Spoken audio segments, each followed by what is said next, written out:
Check out the best parts of this video in the comments section.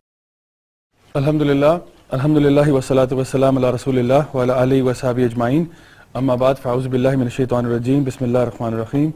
Rabbi shrah li sadri wa yassir li amri wahlul 'uqdatam min lisani yafqahu qawli. Assalamu alaikum wa rahmatullahi wa barakatuh. Okay, so inshallah today we'll continue with our session with regards to how to prove the existence of God. And if you recall, we talked about 4 things and we did only 2 of them so far.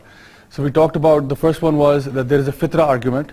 The second one was design indicates designer argument. The third one, which we will do inshallah today, is the scientific argument. And then we have the religious observations or the religious phenomenon. So inshallah we'll talk about the latter 2 inshallah ta'ala today. If you recall, we talked about, this was the last example that we talked about regarding fruits and vegetables and how something is better than a Cadbury's dairy milk. What was that? An orange, right? So an orange or a banana or any other fruit is so much better than anything synthetically that we might have created, because whatever Allah has created is so much more better for us and for the environment as well. And so when you compare it together, we actually see that there is design everywhere. So this was the argument that we were talking about, that there is design everywhere. And so if you look at anything that's out there which has a design in the universe, and which is actually what they call intelligent design. So intelligent design cannot come from unintelligent sources, right? It's a fact of life that something that's completely unintelligent cannot make something that's intelligent. Or rather, what we can say is that order does not come out of chaos. Order, structure, these type of things, they don't happen by chance. Somebody has designed it that way. So this is how we understand design indicates designer argument. So if ever you're asked the question that what is the proof for God, you can say that just look around you and look at the design everywhere. Does that not point to the divine? Bismillahir Rahmanir Rahim. Inna fis samawati wal ardi la ayatin lil mu'minin.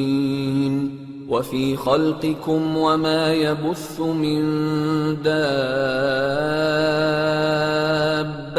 آيات لقوم يوقنون واختلاف الليل والنهار وما أنزل الله من السماء من رزق فأحيا به الأرض بعد موتها وتصريف الرياح آيات لقوم يعقلون. Like one of the scholars, he was asked that somebody asked him, how can I know that there is a God when I've never seen him, I've never touched him, I've never spoken to him, those type of things. So how can I know that there is a God? And he asked him that, have you ever seen the footprints of a camel in a desert? And the person said yes. And he said, but how many times is it that you've seen the footprints yet not the camel? And he said, it's happened many times that I'm walking by and I see footprints of a camel, but there's no camel inside. So he asked him, how sure are you that a camel has walked by there? He said, I'm 100% sure. Yet you've not seen him, you've not touched him, you've not smelled him, nothing. But you're 100% sure just by looking at the footprints that a camel has walked by here, not a dog or a cow or any other animal. So he said, in the same way, Allah subhanahu wa ta'ala has left His signs everywhere. His footprints are everywhere. His work is everywhere. The signature of the architect or the designer is everywhere. So you look at it and you recognize who is Allah. So this is one of the evidences of how you can recognize that Allah subhanahu wa ta'ala is there. Now let's come to the next argument, which is the scientific reasoning one. Okay. So in this argument we talk about some scientific phenomena and see that can science also lead us towards proof that there is a God. Now in front of you here is a very complicated diagram. It's okay, it's not going to come in your exams, don't worry about it. This is basically a diagram showing the history of the universe, which is basically saying that how the universe was created. And so you know that the most common phenomena that is used to explain the origination of the universe is actually called what? The Big Bang Theory, right? Okay, so the Big Bang Theory, basically what it states is that in 1920s actually there was a professor by the name of Edwin Hubble in the 1920s. And he made something which is now known as the Hubble Space Telescope. So he made this massive telescope and he began to observe the movement of the planets and the stars and the galaxies and so on. And as he began to observe them, he found that the galaxies, we talked about the Milky Way galaxy and we talked about Andromeda last time. He saw that the galaxies were moving away from each other, that they were drifting apart. So he began to question that how is it that over a period of time these galaxies are moving away from one another? And so he got some other scientists involved and they also observed it, and they came to the same conclusions as well, that the galaxies are moving away. So he gave the analogy like this, that if you were to take like a balloon and you deflate it, you take the air out of it, and you take a marker and you put some marks on it, like circles on it, then when you blow air into that balloon, what's going to happen? The circles are going to move away from each other, right? So he gave the example like that the universe, it seems like, is expanding. Now what expands, if you were to rewind the process, what would happen? It would all come down to a single point. So that's where they basically came up with the theory of the Big Bang theory, that all of the universe began from a single point in time. And it looks like the universe is right now going through the after effects of an explosion. Have you ever seen pictures of or videos of the mushroom cloud?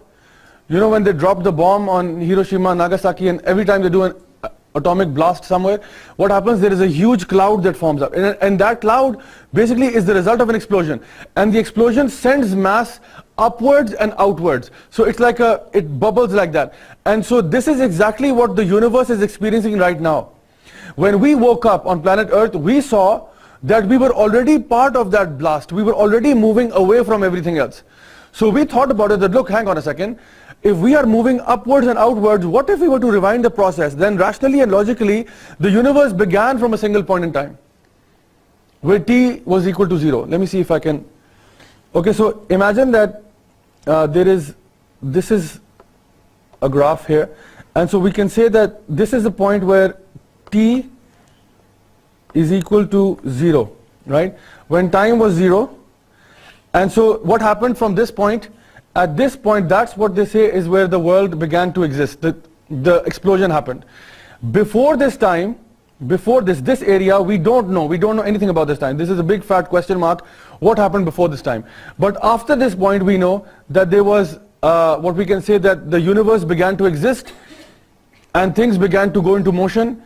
Before time was 0, we have no clue what happened. Now let me throw some physics at you. They say that matter cannot be created nor be destroyed.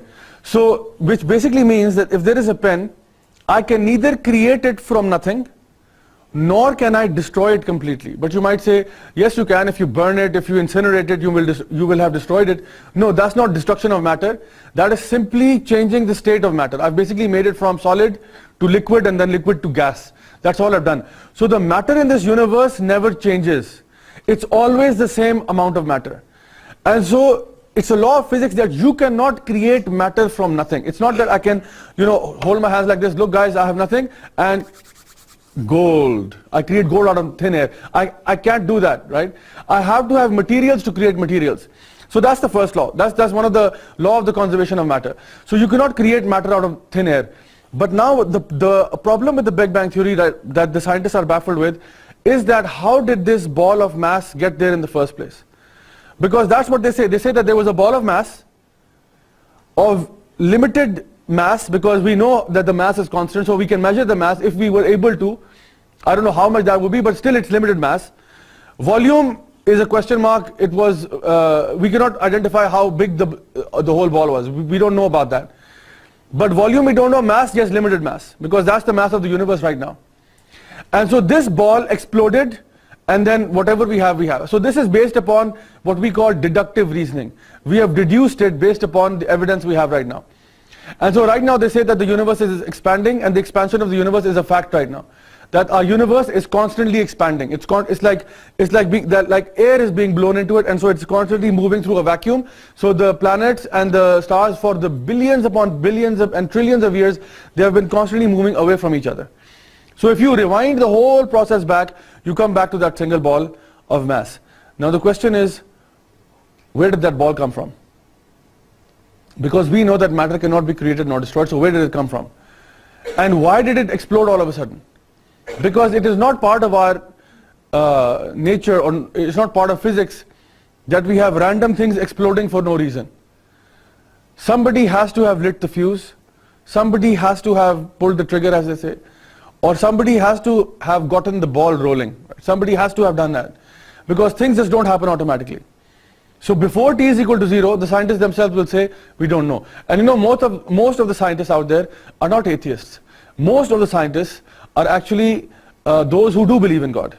And they do believe that there is a higher power, because they know that we cannot account for these things which are happening right now. So based upon general logic, they say that yes, there has to be a higher power, because there is no other way to explain this.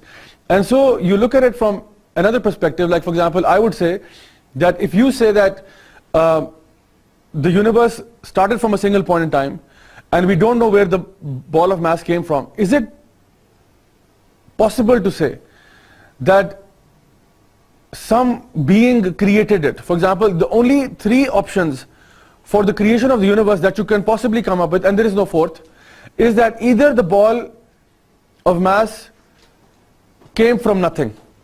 That's the first logical thing. That if you ask, where did the ball come from? It came from nothing. Oh, thank you, I didn't know that. Or you could say that the ball created itself. That's another option. Or you can say that somebody put it there. Who? Let's not talk about that right now.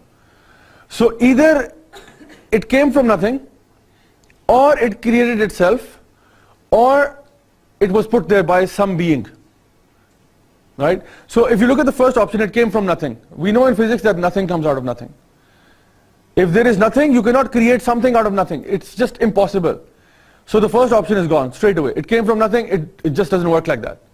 That it was blackness, it was pitch dark, the space was dead, nothing was there, no plants, no animals, no planets, no sun, no moon. Out of nowhere, time was not even there, out of nowhere a ball popped out and exploded, and then the universe. So this is completely illogical and leaves more questions than answers.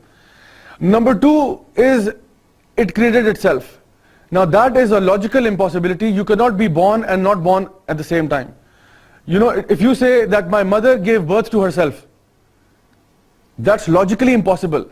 How can she exist and not exist at the same time? So logically that's impossible, that the universe created itself. It's impossible. So now the only option left is that it was created by someone. Who was that someone? We can talk about that later, as I said. But at least you have to acknowledge, at the very least you have to acknowledge that it has been created by someone. And so in order to know that who created it, I would take it a step further and say that can we also then say that the one who created it was not bound by the laws of physics that you and I are bound with. Because this being was not bound by matter cannot be created nor destroyed. This being for the first time created matter and was external to our universe. We're not part of our universe, external to our universe. And so he created the law of physics, the law of gravity, matter cannot be created nor destroyed, every action has an equal and opposite reaction, you know, a body will continue in a state of rest or uniform motion, blah blah blah, the whole law. He made those laws. He made the law, he made everything, and so he was the one who set everything in motion, and so that's what we can come up with, and this seems to be the most logical answer out of all of them. And when you look at it this way, it makes sense. So when you look at it from a purely scientific perspective, and you have a general discussion with any scientist, you know, that's why I say that you can never be truly a sincere atheist, because even the scientists who are sincere, who are not biased, who are not people who are, you know, just hell-bent upon saying something like that, they will acknowledge that, you know what, you can never purely be a complete atheist. You have to acknowledge at some point that, okay, I do accept that, yes, the universe creation and all of that, okay, some power has to have been there. Even if you don't call it God, even if you say it was another alien species, or you can come up with any story if you like, right? Like you can say there was another species out there and they created us and all that. You have to acknowledge that something or someone has created us. It cannot be just like that. So when you observe, remember back to the first lesson, rather the second lesson when we talked about us waking up in the middle of a jungle and trying to investigate who we are. We right now know, what do we know about us? We know about us that we have been created by something. Something not silly or stupid, someone very extremely intelligent because of the way we are.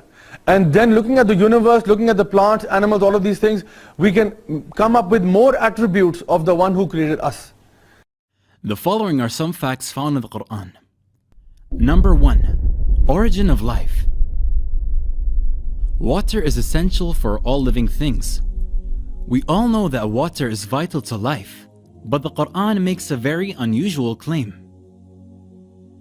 We made every living thing from water. Will they not believe?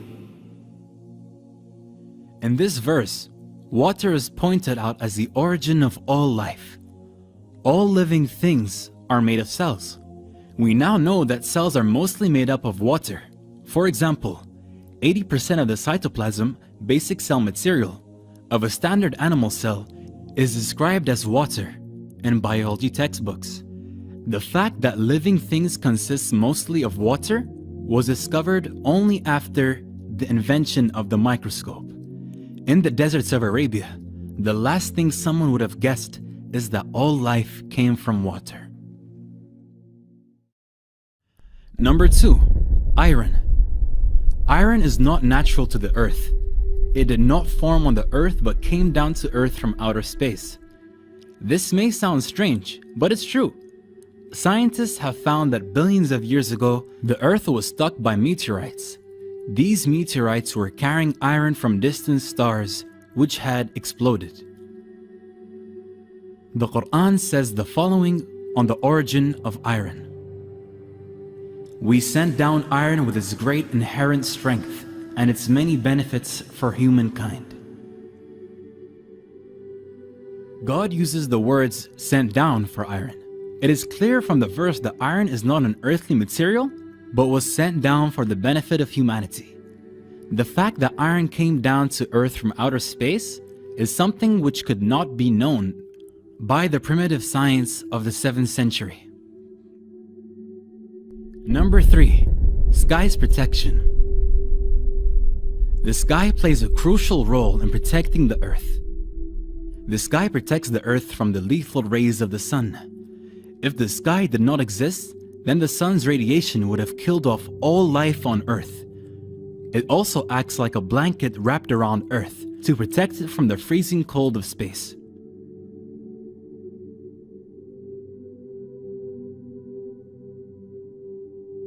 If this temperature was to reach Earth, then the planet would freeze over instantly. The sky also protects life on Earth by warming the surface through heat retention, greenhouse effect, and reducing temperature extremes between day and night. These are some of the many protective functions of the sky. The Quran asks us to consider the sky in the following verse. We made the sky a protective ceiling, and yet they are turning away from our signs. The Quran points to the sky's protection as a sign of God. The protective properties of the sky were discovered by scientific research conducted in the 20th century. Number 4. Mountains. The Quran draws our attention to a very important characteristic of mountains. Did we not make the earth as a resting place and the mountains as stakes? The Quran indicates that mountains have deep roots by using the word stakes to describe them. In fact, mountains do have deep roots, and the word stakes is an accurate description for them. A book titled Earth by geophysicist Frank Press explains that mountains are like stakes and are buried deep under the surface of the earth. Mount Everest, the height of which is approximately 9 kilometers above ground, has a root deeper than 125 kilometers. The fact that mountains have a deep stake-like roots was not known until after the development of the theory of plate tectonics in the beginning of the 20th century. Number 5. Expansion of the universe. At a time when the science of astronomy was still primitive, the expansion of the universe was described in the Quran. And it is we who have built the universe with our creative power and keep expanding it. The fact that the universe is expanding was discovered in the last century. The physicist Stephen Hawking, in his book A Brief History of Time, writes, "The discovery that the universe is expanding was one of the great intellectual revolutions of the 20th century." The Quran mentioned the expansion of the universe even before the invention of the telescope. Number 6. Sun's orbit. In 1512, the astronomer Nicholas Copernicus put forward his theory that the sun is motionless at the center of the solar system and that the planets revolve around it. The belief that the sun is stationary was widespread amongst astronomers until the 20th century. It is now a well-established scientific fact that the sun is not stationary but is moving in an orbit around the center of our Milky Way galaxy. The Quran mentions the orbit of the sun. It is He who created night and day, the sun and the moon, each floating in its orbit.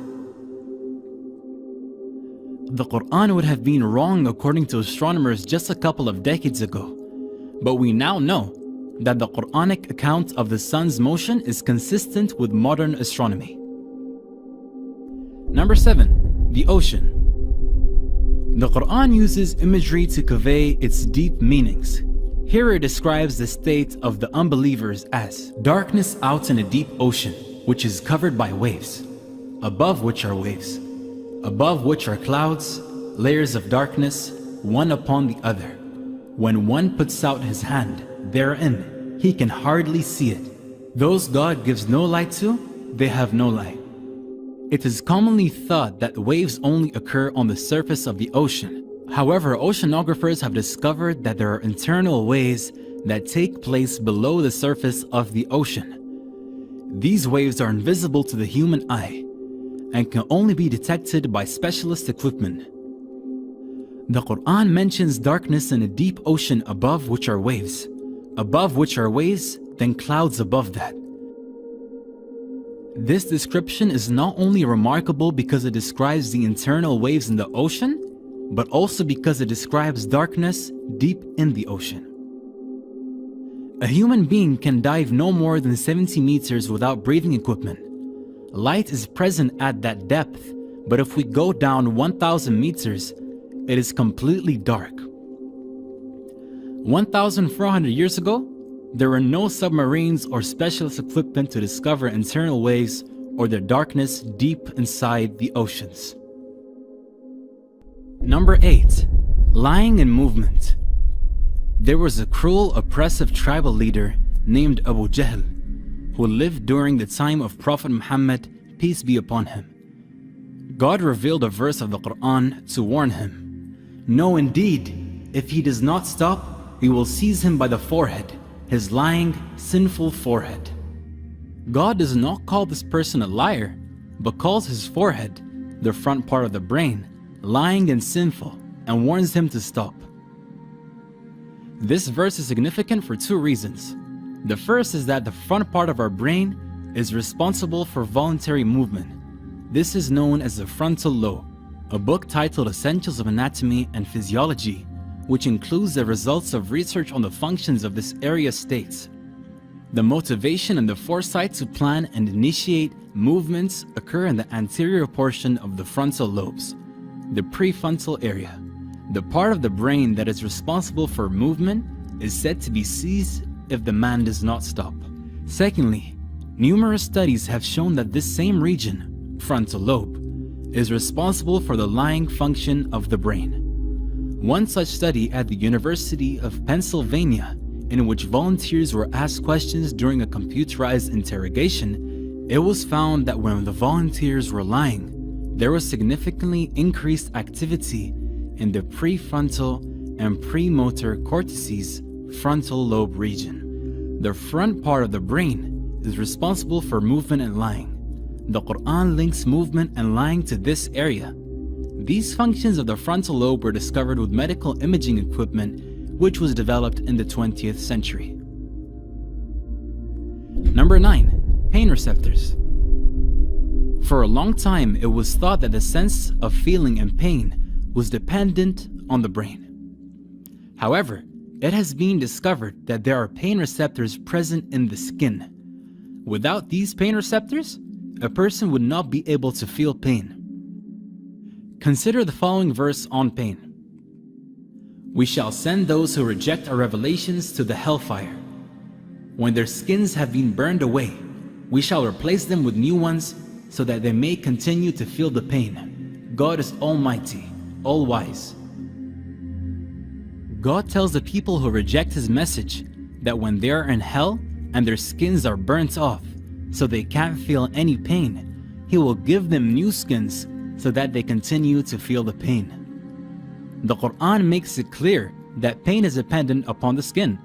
The discovery of pain receptors in the skin is a fairly recent discovery for biology.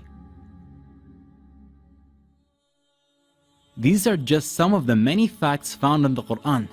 It is important to know that the Quran is not a book of science, but that it is consistent with science.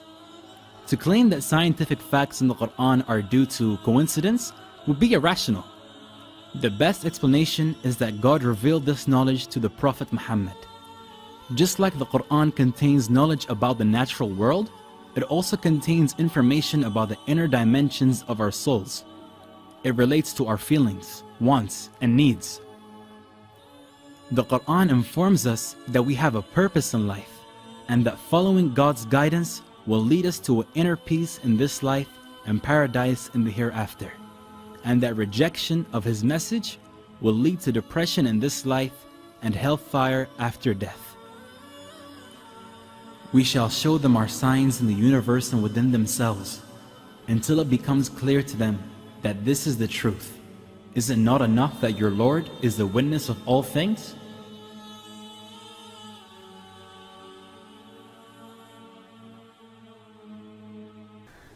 Now, one of the questions that will get thrown your way oftentimes is that they will say, okay, then if Allah created us, then who created Allah? Right? So I will ask the other question, then who created the one who created Allah? And there's one more question, then who created the one who created the one who created Allah subhanahu wa ta'ala?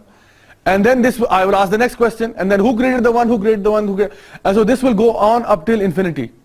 This is called infinite regress. Infinite regress. When you go into infinity, and this will never happen. Now let me give you an example to answer this particular question. There is a phenomena in philosophy known as Occam's razor. Occam's razor. What does that mean? That basically states that you only need to stick to minimal explanation of any event when something happens, or when you're doing deductive reasoning or trying to investigate. Always stick to minimum first. For example, like if there is, God forbid, a burglary in my house, I will not straight away assume that 10 people robbed me. I will assume, okay, I've been robbed, one person robbed me. Unless I have evidence for 2, then I will go to 2. For example, if I go to my house and I find that stuff is missing, I'll say, okay, maybe one person robbed me. But then I find 2 separate footprints. I'll say, okay, now I have evidence that 2 people robbed me. I cannot say, no, 4 people robbed me at least. No, I will only stick to the basics. When you talk about the creation of the universe, all you need is one entity to have done this. You don't need to say, you have no evidence to actually say 2 people did it. We have no evidence for that. Rather, the consistency of the universe shows that it's only one. Otherwise, Allah subhanahu wa ta'ala Himself, He actually mentions in the Quran, had there been 2, you would not have had this system, because this is so much in order. You know, you would have the sun taking a day off sometimes. The sun goes on vacation for a month because the other one said you can take a day off now. But the sun, the moon, the stars, everything is working in harmony, is working in order, and there is no conflict in the universe. The conflict we have, human beings who have free will, we have conflicts. The universe is not in conflict with anything. The universe is in harmony. The planets, the galaxies, they're all in their own orbits doing their thing, which shows you that the Creator is one. Now, the other evidence that I said, that how do we say that who created Allah and who created so and so and so and so. This one, if you look at it from this perspective, that if there is a sniper, you guys know what a sniper is? Everybody's played Call of Duty, mashallah. Okay, so you guys know what a sniper is, right? So if there is a sniper and he's about to shoot a target, and he cannot shoot the target unless he asks, he's a captain, he has to ask Major Saab. So he says, Major Saab, do I have permission to shoot? Major Saab said, wait a minute, let me ask Colonel Saab. He asked Colonel Saab. Colonel Saab says, he asked him, Colonel Saab, do I have permission to shoot? Does he have permission to shoot? Colonel Saab says, no, wait, let me ask Brigadier Saab.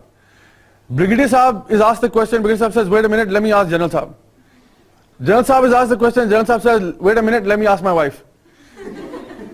Because there has to be someone who is over the general as well. So General Saab says, let me ask my wife, and the wife says, no, let me ask my mother. And the mother says, let me ask my first son. And the son says, let me ask my wife. And she said, let me ask my daughter. And so will the sniper ever shoot? No, because everyone keeps asking everybody else. the sniper will never be able to shoot the gun. Now what if I told you that at some point the sniper did fire? The sniper did pull the trigger. Which means what? That at some point somebody said, I don't need to ask anybody. I'm telling you, fire. Right? So the thing is, at some point somebody said, because otherwise if this kept on going, the sniper would never be able to fire the gun. The fact of the matter is the trigger has been pulled.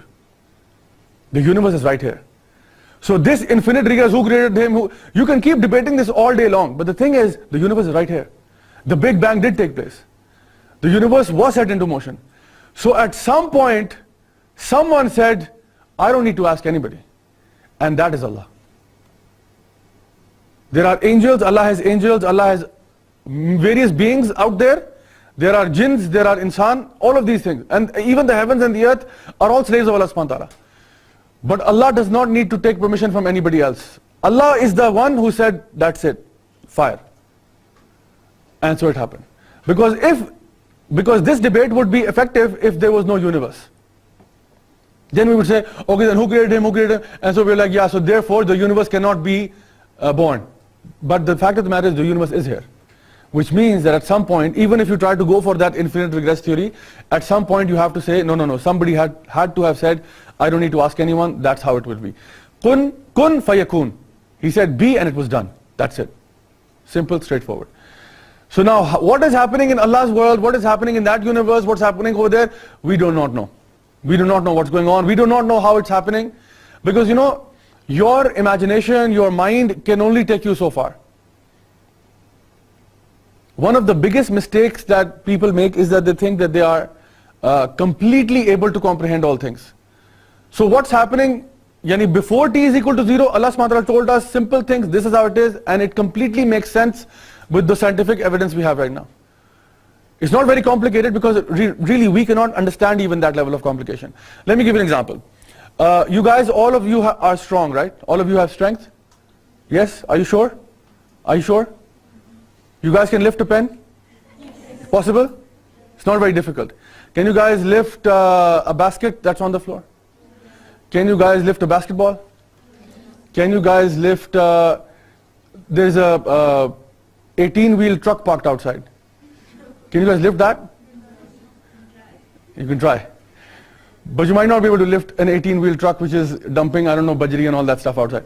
So, but why not? But you just said you have strength. But why can't you lift that truck? Because you have limits. Your strength has limits. So you have strength, acknowledged. Yes, you have strength. But not enough to lift the truck. Can you guys see? All of you can see? How many fingers am I holding?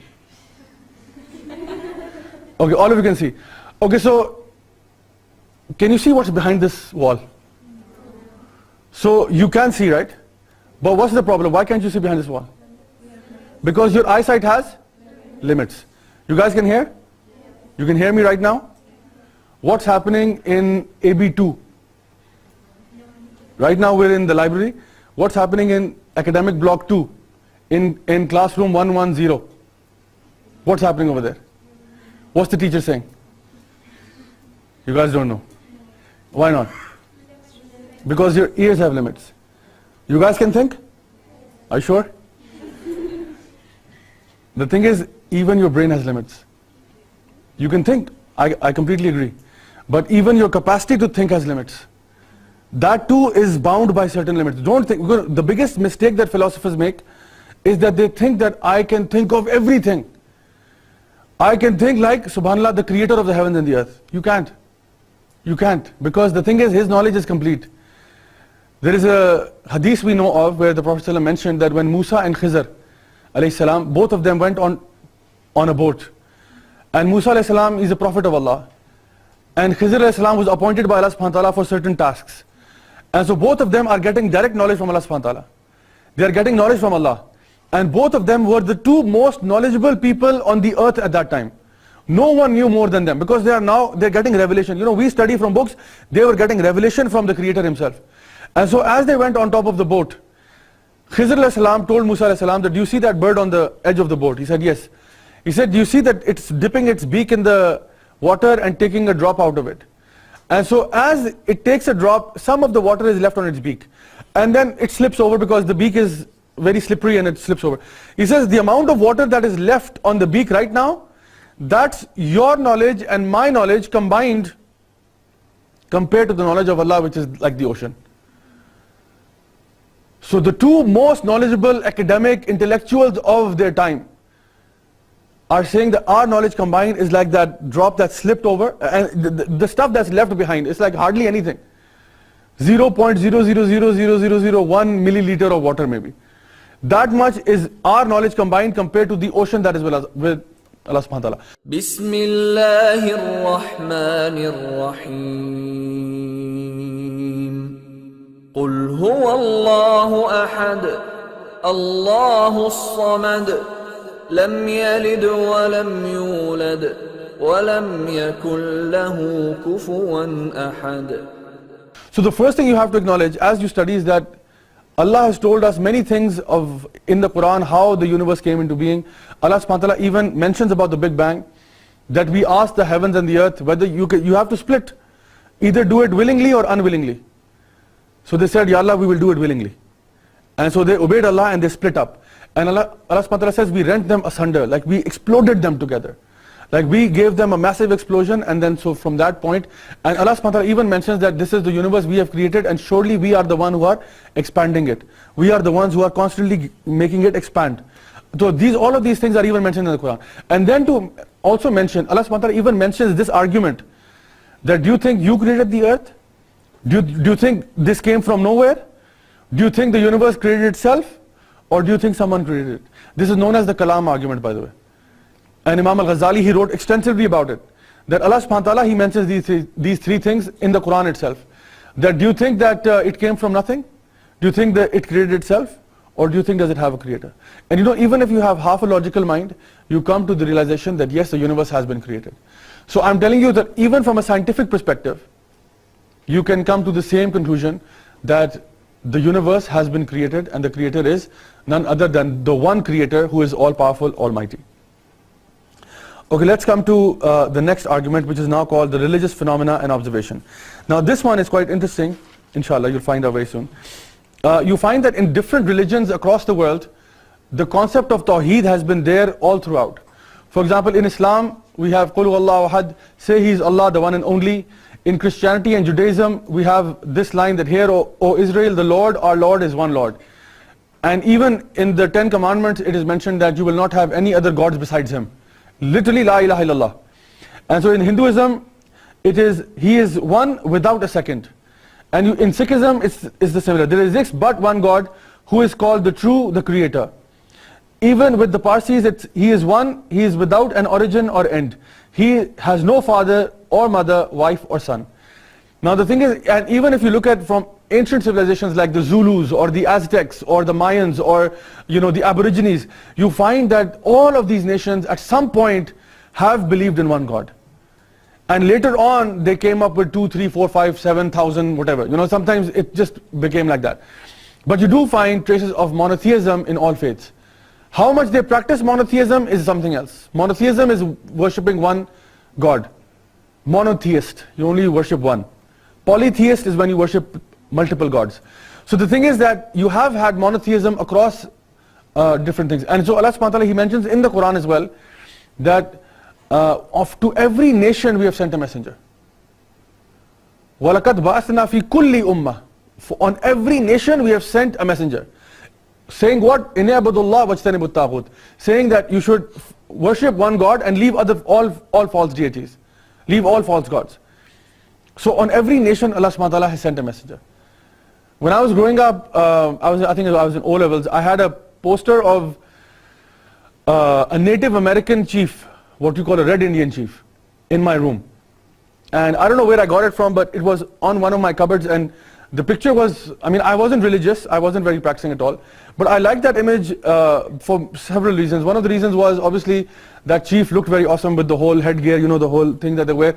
So he was sitting on a horse and he was doing this.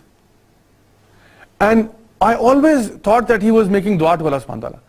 It looked like that because he was sitting on a horse alone, this massive headgear, this chief of the Native Americans, and he was there and he had arms like that, as if he was like begging Allah subhanahu wa ta'ala.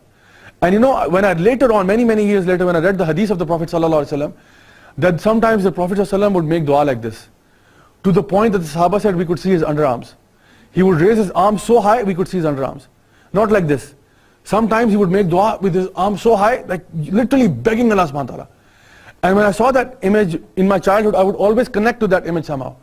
And later on, when I began to study other religions and all, I found out that subhanAllah, traces of monotheism have been in all nations. Even in Zulus, Aborigines, Native Americans, when even Columbus wasn't there. These people before that believed in one God. And so there is a very famous Muslim historian. His name is Abdullah Hakim Quick. He's basically a revert brother. He's part, it's a very interesting combination. He's part black, part Cherokee. Cherokee is a Native American. So he's half black, half Native American. And he's a scholar, he's done his PhD in history and so on. So he's also an Islamic scholar at the same time.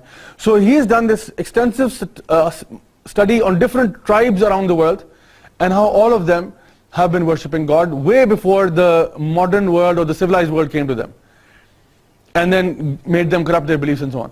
بسم الله الرحمن الرحيم لخلق السماوات والأرض أكبر من خلق الناس ولكن أكثر الناس لا يعلمون. So you find that it's a common belief throughout all traditions and tribes and so on. Now the thing is that this belief, because it was in all faiths, that's why it's very hard to just refute the whole thing and say, you know, you've basically cooked up a whole story about there being one God and so on. All people have believed in this. And it's not something that people came up with later on. Later on, yes, they corrupted their beliefs and became polytheists, a lot of them. But still you have monotheism based upon the fitrah argument and based upon what revelation came to those people.